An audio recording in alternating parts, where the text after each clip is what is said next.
Welcome to this explosive breakdown of one of the most talked about moments in daytime television history. Imagine the bright lights of the Good Morning America studio humming with anticipation on that fateful morning in late September 2025, the air thick with the scent of fresh coffee and hairspray, as the cameras rolled for what was supposed to be a routine promotional spot for Tom Hardy's latest cinematic powerhouse, a gritty biopic titled Venomous Shadows, where he embodies the tortured soul of a real-life whistleblower exposing corporate greed in the tech industry. Tom Hardy, the brooding British powerhouse known for his roles in films like The Dark Knight Rises, Mad Max, Fury Road, and Venom, strides onto the set with his signature intensity tattoos peeking from under a tailored black shirt, his jaw set like chiseled granite, eyes scanning the room like a predator assessing threats. Host George Stephanopoulos, the silver-haired veteran of political jousting, fresh from dissecting election night marathons and White House briefings, greets him with that polished smile, the one that's disarmed senators and celebrities alike for decades. The segment kicks off smoothly enough. George leans in, microphone poised like a diplomat's handshake, praising Hardy's transformative performances and teasing the film's timely themes of truth versus power in an era of fake news and algorithmic manipulation. Hardy nods, his gravelly voice rumbling with modest deflection, sharing anecdotes from the set of how he spent months in isolation to channel the character's rage, drawing from his own brushes with Hollywood's underbelly, the relentless scrutiny that comes with fame. The audience chuckles at his dry wit. A clip from the trailer rolls, showcasing Hardy's visceral intensity as he snarls lines about betrayal and redemption, and for a moment, it feels like the perfect synergy of star power and journalistic gravitas. But beneath the surface, tension simmers. Hardy, ever the private enigma, has long chafed against the media's prying eyes, his interviews often clipped and guarded, a far cry from the effusive chatter of less brooding icons. George, sensing an opportunity to pivot from fluff to substance, shifts gears seamlessly, his eyes narrowing with that prosecutorial glint honed from years at ABC News. "Tom," he begins, voice dropping to a conspiratorial timbre, "your character fights against a system that silences dissent much like the real-world battles we've seen with whistleblowers facing censorship on social media. What drew you to this role in a time when free speech feels under siege?" It's a loaded question, innocuous on the surface but laced with the undercurrent of current events, the heated debates over platform moderation, government overreach, and the role of celebrities in political discourse. Hardy pauses, his fingers drumming subtly on the armrest, a flicker of something unreadable crossing his fascia. Annoyance. Calculation? The studio lights seem to brighten, casting long shadows across the polished desk, as the co-hosts exchange glances, the producer's voice a faint murmur in their earpieces urging a commercial break if things sour. Little do they know, this innocuous probe is the spark that ignites a conflagration, unraveling the carefully scripted facade of morning show civility into a raw, unfiltered clash of titans. As the conversation deepens, Hardy leans forward, his posture shifting from relaxed raconteur to coiled spring, ready to unleash. He speaks deliberately, each word weighted like a punch in one of his action sequences. Free speech isn't under siege, Georgia. It's being strangled by gatekeepers who decide what's safe for the masses, journalists included. The words hang in the air, a direct shot across the bow, and George's smile falters ever so slightly, the first crack in the veneer. What follows is a masterclass in escalating discord, a verbal cage match where intellect collides with instinct,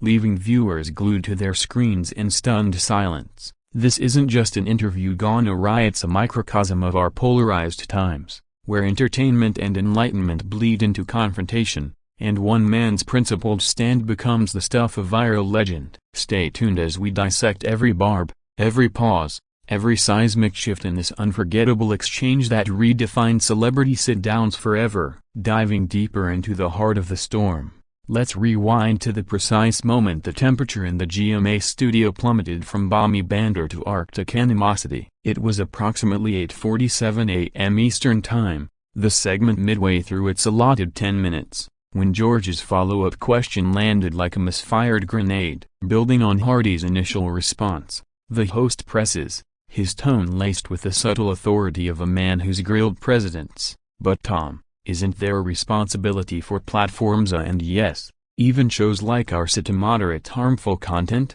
After all, we've seen how misinformation can incite real-world violence, from election interference to social unrest. It's a classic Stephanopoulos maneuver, framing a defense of institutional caution as common-sense guardianship, drawing from his playbook of balanced reporting that often tiptoes the line between inquiry and indictment. The audience, a mix of early rising moms in athleisure and blurry-eyed commuters nursing mugs, leans in collectively, expecting Hardy's trademark stoicism to yield a nuanced nod or a diplomatic pivot. Instead, something primal stirs in the actor. His eyes, those piercing orbs that have mesmerized audiences in Inception, Dreamscapes and Warrior Ring brawls, lock onto George's with unyielding focus. Responsibility? Hardy echoes, his voice a low growl that reverberates through the microphones, carrying the weight of 1,000 unspoken frustrations. The only responsibility is to let people speak, even if it bruises your ego or challenges your narrative. Moderation is just censorship with a smile,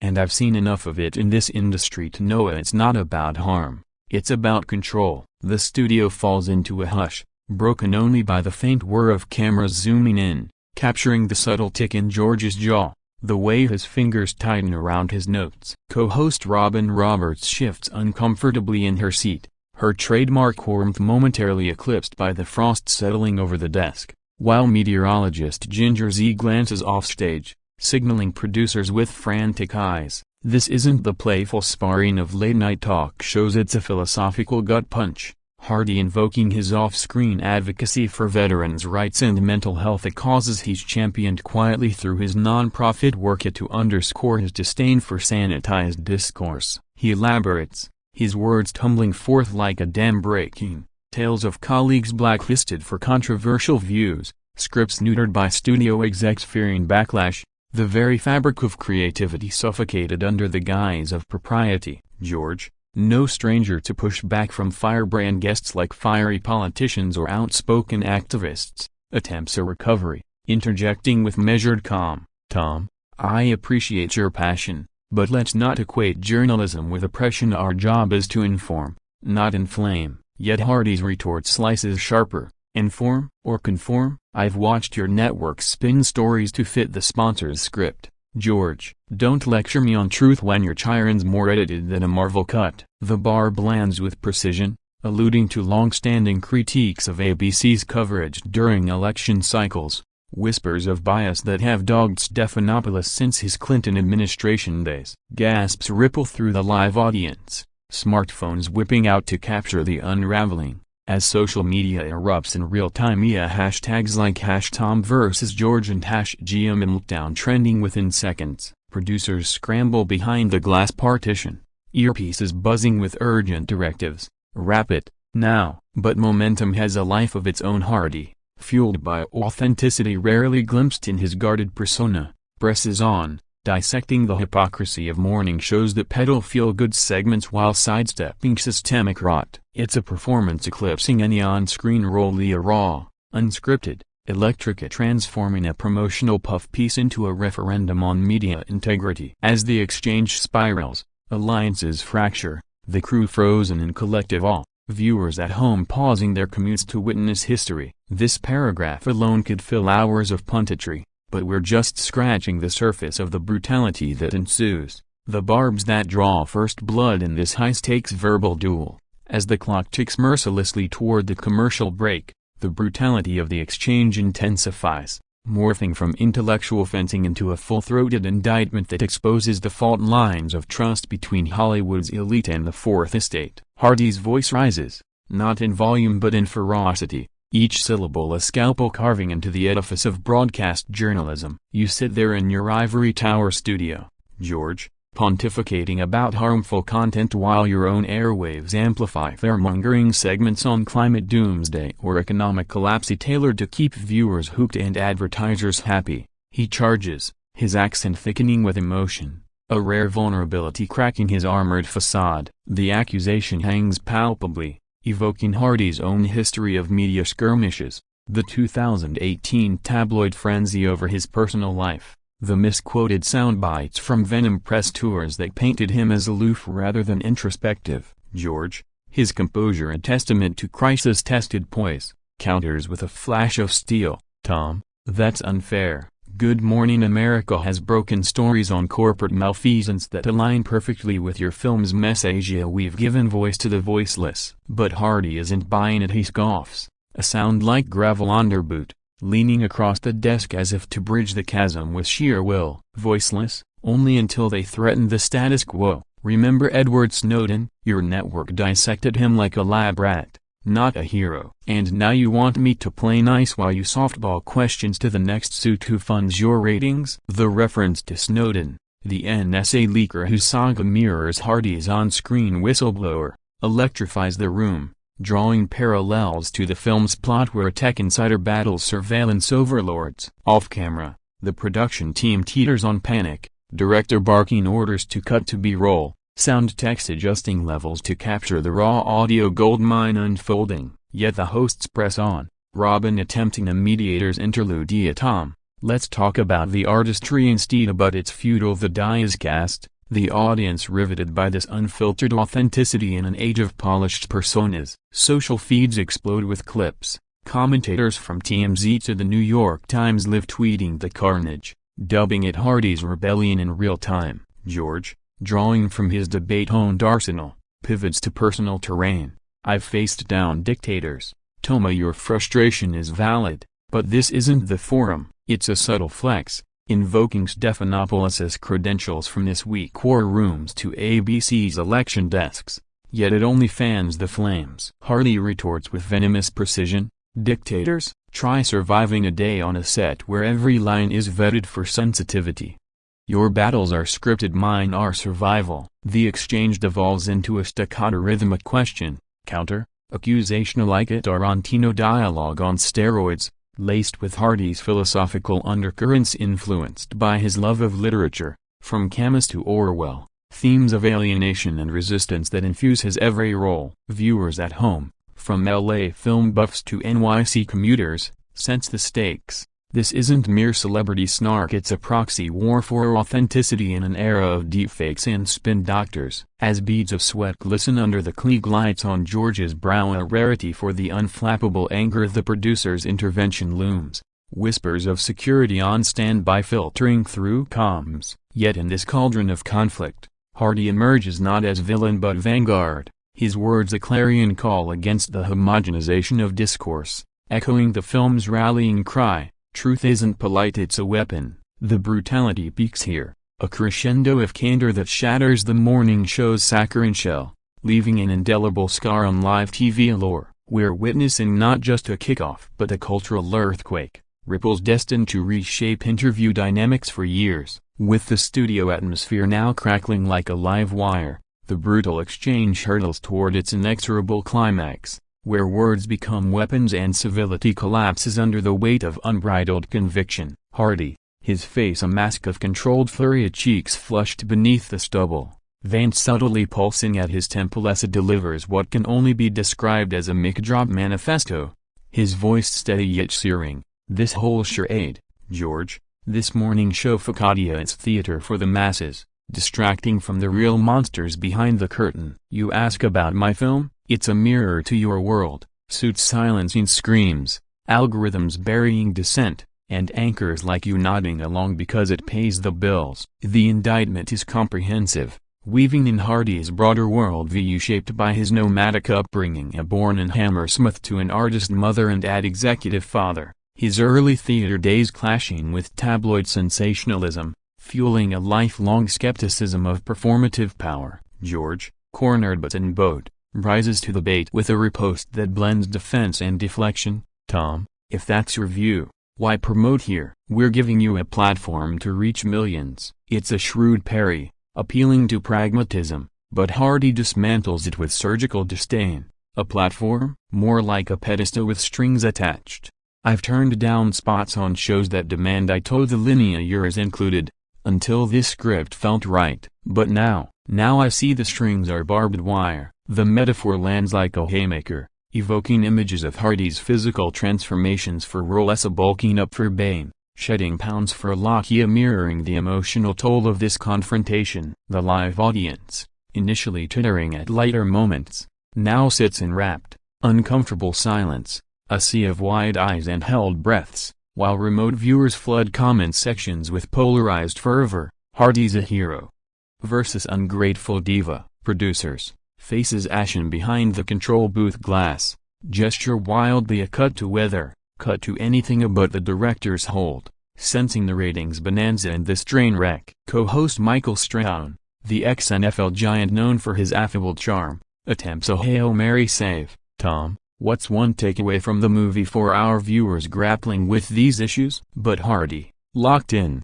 waves it off. The takeaway: question everything, especially the friendly faces feeding you the news. Start with this one. He jabs a finger toward George, the gesture theatrical yet pointed, eliciting a collective intake of breath that echoes through the broadcast. Stephanopoulos, his legacy as a bridge builder between entertainment and earnestness now tested, responds with icy finality. I think we've heard enough of your takeaways today, Tom. Perhaps another time. It's the breaking point, the host's authority reasserted amid the chaos. But Hardy doesn't flinch. Instead, he stands abruptly, chair scraping like a challenge, muttering under his breath, "Another time? Count me out." As he turns to exit, security personnel materialize from the wings, and not aggressively, but with the practiced efficiency of ushers herding a wayward guest escorting him toward the green room amid a flurry of stagehands and whispered apologies. The cameras, in a split-second decision, linger on the empty chair, then cut abruptly to a pre-taped cooking segment, the jarring transition underscoring the rawness of the rupture. In that instant, the kickoff crystallizes as not a physical ejection, but a metaphorical banishment from the realm of palatable publicity. Hardy's defiance etched into the annals of TV infamy. Backstage footage, leaked later via staffer TikToks, shows Hardy shrugging off the minders with a wry grin, lighting a cigarette in the loading dock and quipping to his publicist, "Well, that was method acting." The fallout begins immediately. GMA's switchboard lights up with calls, from outraged loyalists decrying Hardy's tantrum to admirers hailing his guts, while Hardy's team issues a terse statement praising the lively debate without apology. This pivotal paragraph captures the ejection's essence, a symphony of severance where passion prevails over protocol, forever altering perceptions of the stoic star and the silver-tongued host. In the electrifying aftermath of Tom Hardy's dramatic departure from the Good Morning America set, the airwaves and internet alike ignite into a maelstrom of analysis, adulation, and acrimony, transforming a single segment's implosion into a nationwide spectacle that dominates headlines from coast to coast. Within minutes of the abrupt cut to commercials, ABC's crisis team convenes in a war room adjacent to the studio, executives poring over raw feeds while legal advisors draft contingency scripts. Apologies, defenses. The network, still smarting from past PR pitfalls like the 2023 Oscars slap echo chamber, braces for impact. On air, George Stephanopoulos regains his footing with admirable aplomb, his voice steady as he segues into a weather update. "Well, that was certainly passionate. Stay tuned for more after this." But off-script, his eyes betray a flicker of genuine affront, the seasoned journalist unaccustomed to being upstaged by a guest's guerrilla rhetoric. Meanwhile, Hardy, ensconced in a black SUV idling curbside, scrolls through the burgeoning Twitter starman now X, of course he with a mix of bemusement and vindication, his phone buzzing with texts from A-listers like Idris Elba, "Mate, you just leveled up," and Charlize Theron. Finally, someone said it. The viral clips, sliced and diced by savvy editors, amass millions of views by lunch. Slow-motion breakdowns of Hardy's finger point, George's micro-expressions, the chair's ominous scrape amplified for dramatic effect. Pundits pile on across the spectrum. CNN's Jake Tapper lauding it as a teachable moment on media trust,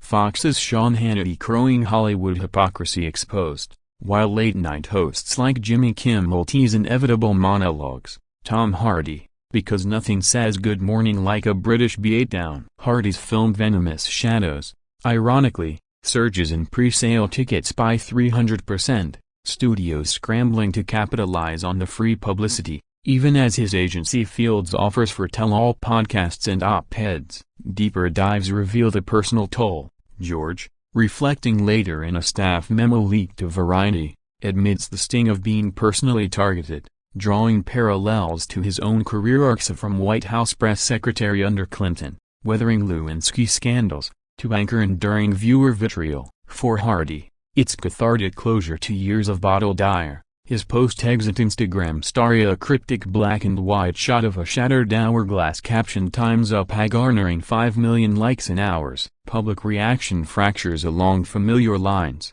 Gen Z memes it into oblivion with deepfake mashups of Hardy as Bane interviewing George as Alfred, while boomer commentators in op-eds decry entitled "Stars Ruining Civil Discourse." Yet amid the noise, a silver lining emerges: a spiking interest in whistleblower stories, with venomous shadows screenings selling out, and GMA's ratings spiking 40% for the week's follow-ups. Interviews with eyewitnesses paint vivid vignettes. The intern who high-fived Hardy in the hallway, he winked and said, "Keep questioning." The producer who confessed to rooting for the chaos. Finally, TV with balls. Broader implications ripple outward. Calls for unfiltered celebrity segments proliferate, with Netflix pitching Raw Talks formats, and journalism schools dissecting the duel as a case study in adversarial interviewing. Hardy's silence in the immediate wake: no pressers, no tweets, only amplifies his mystique. The strong, silent type weaponized against the 24/7 news cycle.